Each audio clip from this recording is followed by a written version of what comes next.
The day my daughter looked me in the eyes and said, "You need to apologize to my father-in-law." Something inside me cracked so quietly that no one noticed except me. Her voice wasn't angry. It was worse.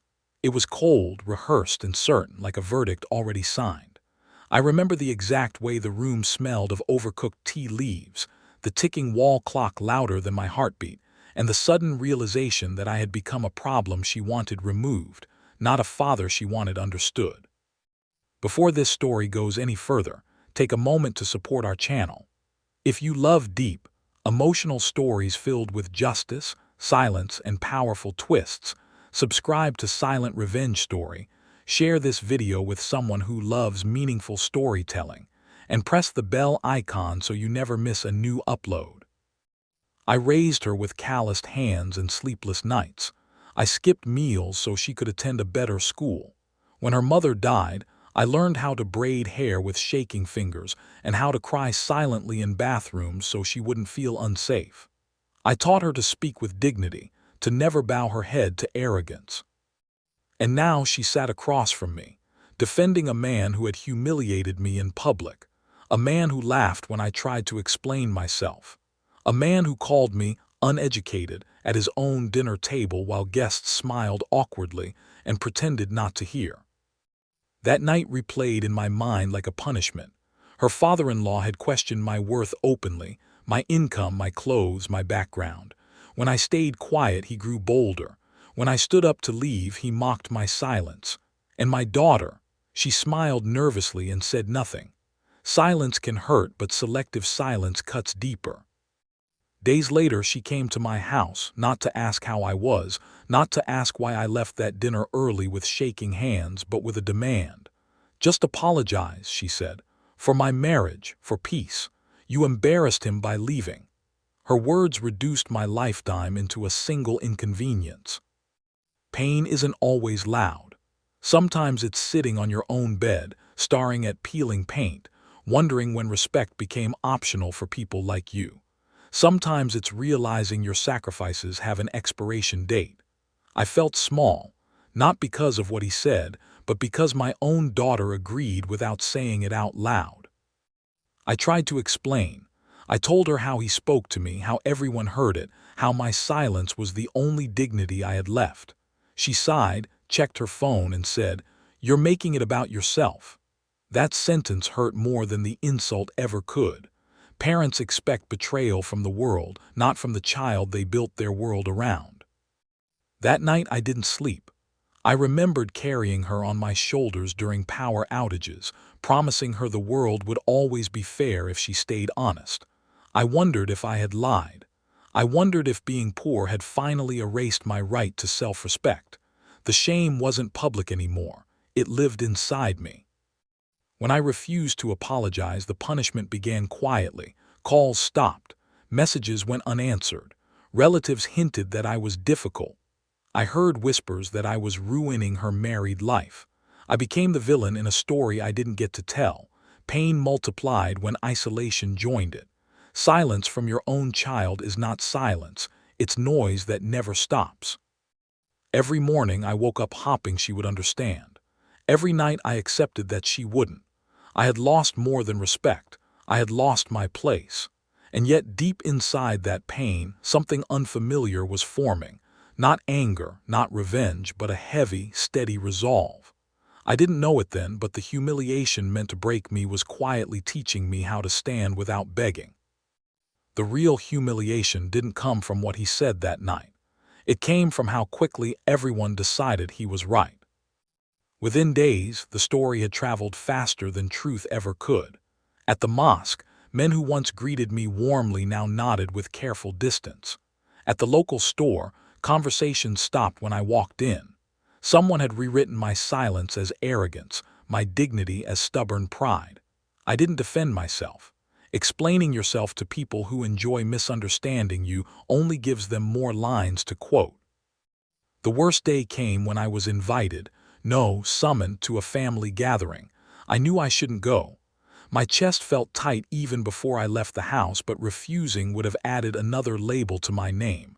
Difficult, bitter, old man who can't adjust, so I went. He was there, seated comfortably like a king in borrowed respect. When I entered, he smiled, not warmly but victoriously. The room grew quiet, the way it does before a performance everyone is waiting for. He stood up and in a voice loud enough to educate the entire room said, "This is the man who thinks walking out is dignity." Laughter followed, not cruel laughter. That would have been easier. This was polite, restrained laughter, the kind people use when they don't want to look heartless but still want to belong to the winning side. I felt every eye on me. My daughter didn't look at me. She focused on straightening a napkin that didn't need fixing. That small act hurt more than the words. It told me she had already chosen comfort over courage. He continued, asking questions that weren't questions at all. How much do you earn? How did you manage her wedding expenses? Do you still live in that old house? Each sentence peeled away another layer of privacy. Each answer I didn't give became proof in their eyes that he was superior. Someone suggested I apologize for everyone's peace. Someone else nodded. The room agreed without voting. I stood there, surrounded by relatives, yet completely alone. Humiliation isn't being insulted. It's being reduced to a lesson others use to feel taller. When I finally spoke, my voice didn't shake. "I didn't come here to argue," I said. "I came because I was invited." That was all. No accusations, no defense. The room seemed disappointed. They wanted a scene. They wanted confirmation that I was the problem. He smirked. "See," he said, "still no apology, as if dignity were a debt I owed him." On the way home, my phone buzzed. A message from my daughter. "You embarrassed us again." Not him, us. In one sentence, she erased the difference between truth and convenience. My chest burned, not with anger but with the slow realization that my role had officially changed. I was no longer a father. I was a liability. Days later, a video surfaced. Someone had recorded part of that gathering, my silence, his laughter. The comments underneath were sharp and careless. "Old ego, learn manners, money talks." Strangers dissected my character based on 30 seconds of edited reality. Public humiliation has a strange aftertaste. It lingers even when you close your eyes. I stopped going out. Not out of fear, but out of exhaustion. Every step outside felt like walking onto a stage where I hadn't rehearsed my own defense. Even simple things, buying groceries, attending prayers, became reminders that my respect was now conditional. What hurt the most was not losing my reputation. It was realizing how fragile it had always been. Decades of honesty undone by one narrative told by a louder voice. I began to understand something uncomfortable. Society doesn't punish wrongdoing. It punishes weakness. And yet, in that public stripping of my pride, something unexpected happened. When there is nothing left to protect, fear loses its grip. I had already been humiliated. There was nothing more they could take except my silence. And that, I decided quietly, was the one thing I would no longer offer for free. After the humiliation, I chose silence. Not the weak kind people expect, but the kind that makes them uneasy. I didn't explain myself to relatives. I didn't reply to messages filled with advice disguised as judgment. I didn't post clarifications or defend my name where strangers could sharpen their opinions. I let the noise burn itself out. Silence, when chosen deliberately, becomes a mirror, and most people hate what they see in it. My daughter noticed first. She called after weeks not to ask how I was, but to inform me about something trivial, some document she needed, some formality only I could complete. Her tone was cautious, like she was speaking to an unpredictable man.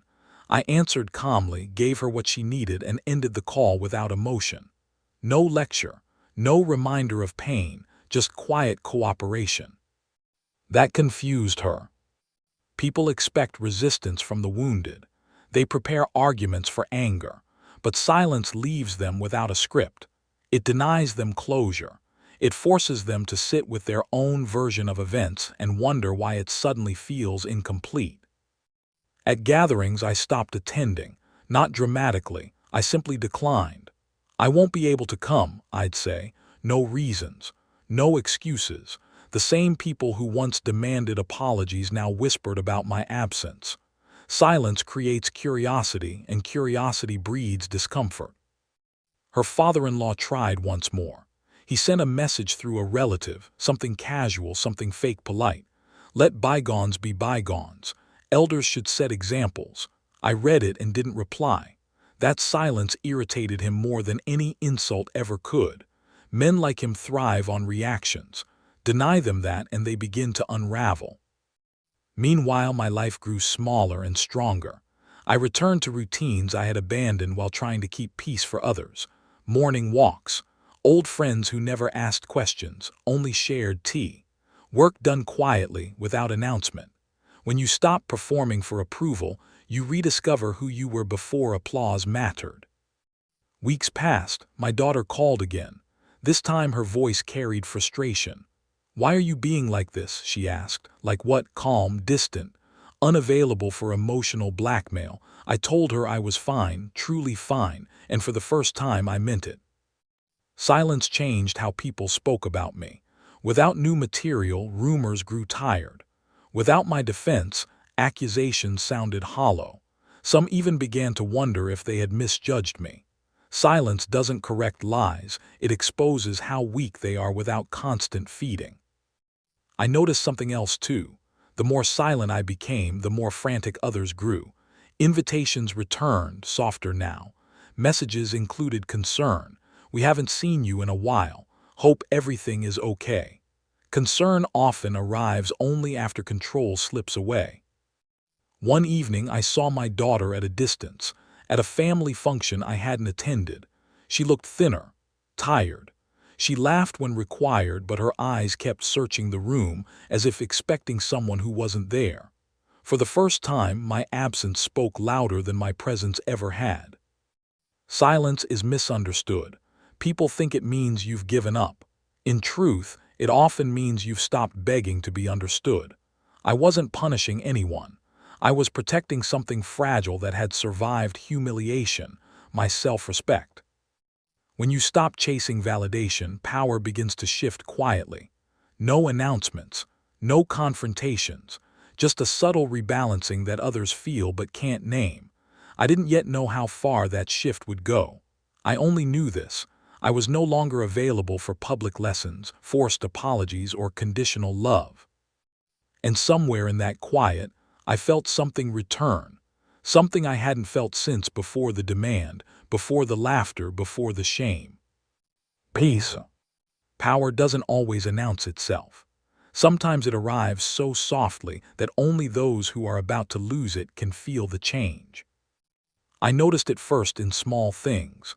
Decisions that once passed through my daughter without pause now returned to me with hesitation. She asked instead of informing. She waited instead of assuming. Silence had rearranged the hierarchy without a single argument. Then came the financial shift, something I hadn't planned as a weapon, but life has its own timing. The small rental property I owned, the one everyone underestimated just like me, became important. Her husband needed documents for a loan. His father needed assurance for an investment. Suddenly, my signature mattered. The same man who once laughed at my income now needed proof of it. They approached carefully. Respect returned disguised as politeness. A relative called first, testing the waters. He didn't mean it that way. You know how elders speak. I listened without interrupting. When the call ended, I still hadn't agreed to anything. Power begins to shift the moment you realize you don't need to respond immediately. Then my daughter came herself. She sat where she once stood, eyes lowered not in shame but in calculation. She spoke about unity, about family image, about how misunderstandings grow when silence stretches too long. I let her finish. When she finally paused, waiting for reassurance, I said nothing. That scared her. "Say something," she urged. "I am," I replied quietly. She didn't understand at first. People rarely do when power moves without noise. I wasn't angry. I wasn't emotional. I was unavailable. And that, more than any raised voice, unsettled her. Days later, her father-in-law tried again, this time directly. His message was careful, respectful, almost flattering. He suggested meeting, clearing the air, restoring balance. Balance. The word people use when they realize they've tilted things too far in their favor and now feel the ground shifting. I agreed to meet. Not because I needed closure, but because power once reclaimed must sometimes be acknowledged. We met in a neutral place. He arrived early, stood when I entered, offered tea. Small gestures, rehearsed but revealing. He spoke about age, misunderstandings, how respect should flow both ways. When he finished, he waited for my response, the apology he still believed was owed. I looked at him and said only 3 words. I owe nothing. Not loudly, not angrily, just a statement of fact. For a moment the room felt hollow. He tried to laugh it off, to recover authority, but it didn't return. Something had changed.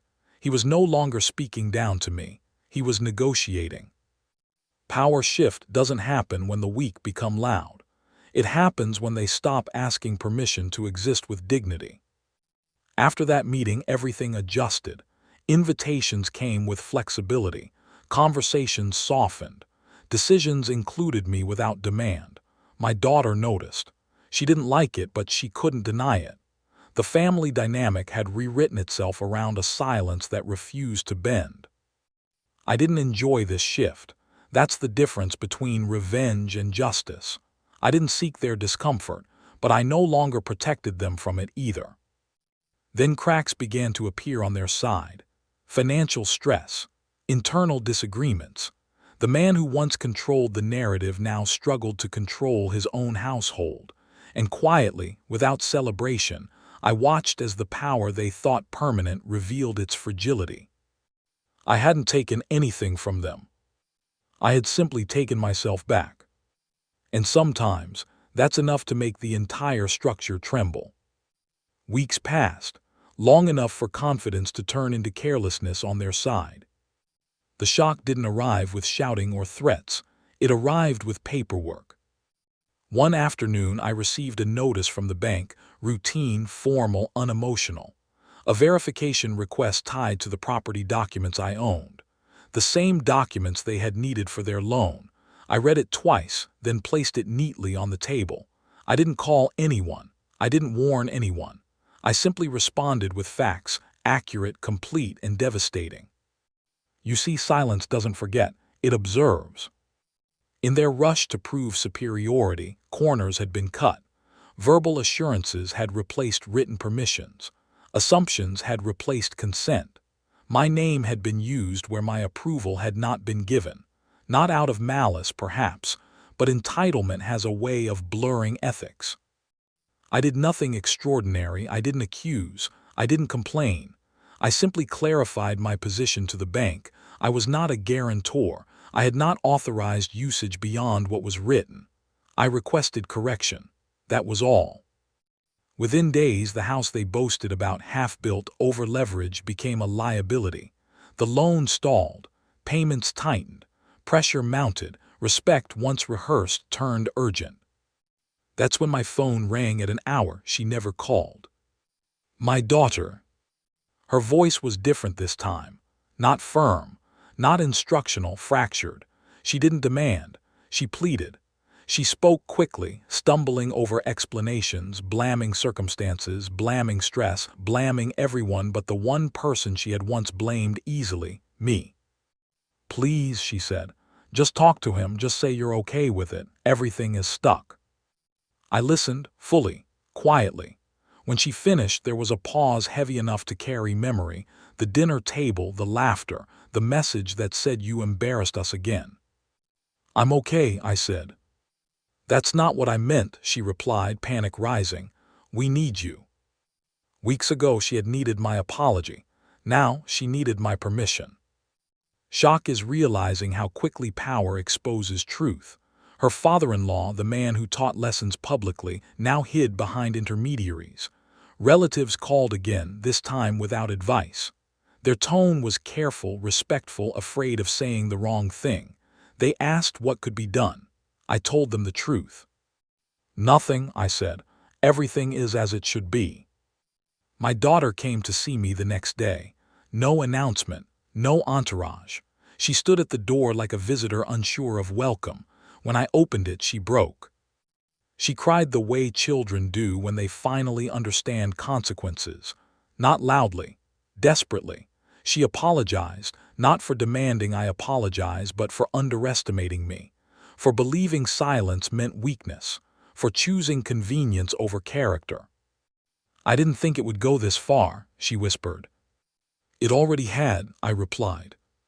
That was the shock, not the bank, not the money, but the realization that the ground they stood on had always been mine, and I had simply stepped back from holding it steady.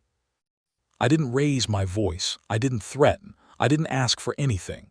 That frightened them more than anger ever could, because now they understood I wasn't reacting, I was deciding. Her father-in-law requested a meeting again. This time he didn't suggest balance, he asked for forgiveness, publicly, in front of the same people who had laughed. His voice shook, not with remorse but with fear of collapse. I watched him carefully, not with satisfaction, with clarity. Revenge, the loud kind, demands witnesses. This didn't. This required only patience. I agreed to nothing that day. I said only that things take time. The same phrase they had used when I was asked to swallow humiliation for peace. Weeks ago, I was the lesson. Now they were. And the shock wasn't what I did. It was what I refused to undo. When my daughter came back weeks later, it wasn't desperation that struck me first. It was humility. She didn't arrive with arguments or urgency this time. No rushed words, no defensive tone. She came slowly, as if every step toward my door carried weight. When I opened it, she didn't cry immediately. She just stood there, eyes lowered, hands clasped the way they used to be when she was a child who knew she was wrong but hoped love would still be waiting. I don't need anything today, she said quietly. I just need to say something. That sentence told me everything had finally settled into place. We sat across from each other, the same distance as before, but the power between us had changed permanently. She spoke about her marriage, about how respect that is forced never lasts, about how she had confused silence with surrender and status with strength. She admitted that when her father-in-law apologized publicly, it didn't feel like victory. It felt hollow, too late, too transactional. I thought peace meant keeping everyone happy, she said. I didn't realize it meant losing you. That was the moment justice arrived. Not dramatic, not loud, but complete. I told her something I had learned too late in life.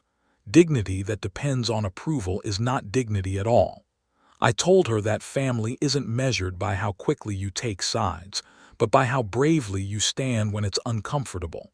And I told her the truth she didn't expect. I never wanted revenge, I said. I wanted balance. She nodded, slowly, as if the word had been unfamiliar until now. I didn't punish her. I didn't demand loyalty tests or apologies repeated in front of witnesses. Moral justice doesn't humiliate, it corrects. I set boundaries instead, clear ones. Respect would no longer be negotiated through pressure. Silence would no longer be interpreted for convenience. And apologies, when needed, would move upward as easily as they were once demanded downward. She agreed, not quickly, not eagerly, but sincerely. Her father-in-law never regained his old authority over me. Not because I blocked him, but because authority built on arrogance collapses once exposed. He became careful, measured, and for the first time equal. That was consequence enough. Life didn't turn perfect after that. Relationships rarely do, but they turned honest. And honesty, even when uncomfortable, is lighter than pretending. Sometimes my daughter still looks at me differently now. Not with fear, not with control, but with awareness. She knows that silence can be chosen, that power can move quietly. That respect once lost is not automatically returned just because someone asks. And I know something too. I know that saying those 3 words, I owe nothing, was never about pride. It was about refusing to teach the next generation that humiliation is the price of peace. Weeks ago, they thought my silence meant weakness. Today, they understand it meant restraint. That is moral justice. Not winning, not revenge, but standing where you should have stood.